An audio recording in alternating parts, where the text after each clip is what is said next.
Hey there, and welcome to this week's Sunday Musings, where every week I take a little time and talk about something that's been on my mind. I also write a weekly blog. You can find a link for that right here. It's hosted on Medium. It's always on the same topic, but often has a little bit of different information and sometimes links to other sources. At the end of this video, you'll find a link to my calendar, and I really do invite you to join me in a conversation at a time that works for you.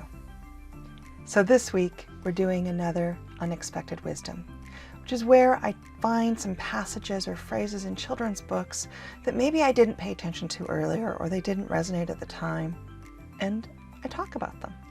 So this week is an oldie but goodie called Once I Was. It's a really cute short book that talks about once I did this and now I do that.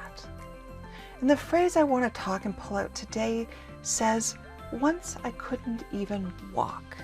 Now I always run. So it had me thinking. I hear from people periodically that say, wow, I just can't do that. I don't know how. I'm too old to learn, or I'm no good at this, or I can't even try that. And I think that that is just about fear. Because if you think about it, we weren't born knowing how to run. We weren't even born knowing how to walk. So once we couldn't even walk. And now we can walk, we can run, whatever that means to you. This is not about whether you use your feet, but maybe you can zip around in a wheelchair or you use a cane. The point is, you couldn't do that when you started. You started off knowing very little, lying around.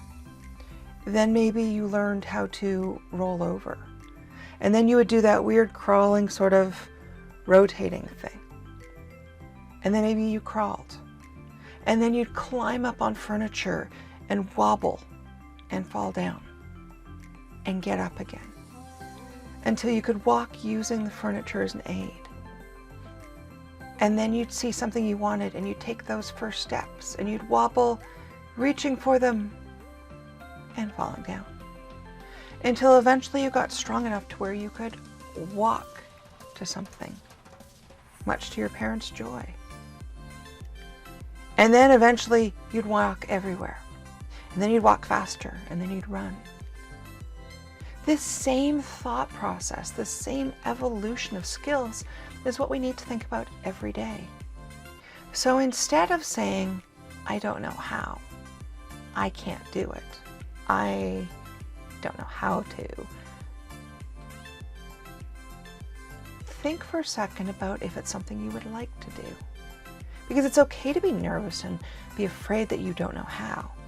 But remember, once you didn't know how to walk or run, you didn't know how to read or write.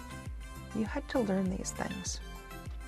And think about the tiny steps that you can evolve your skills and eventually learn almost anything. So is there something you've always wanted to do, or that intrigues you, or maybe that scares you, but you keep thinking about because it's resonating with you, that you don't know how to do? And then maybe practice crawling, or even just rolling over. Find those baby steps so that you too can figure out how to run in the new way you want to do it. Those are my thoughts, and I would love to hear yours. So until next week, take care.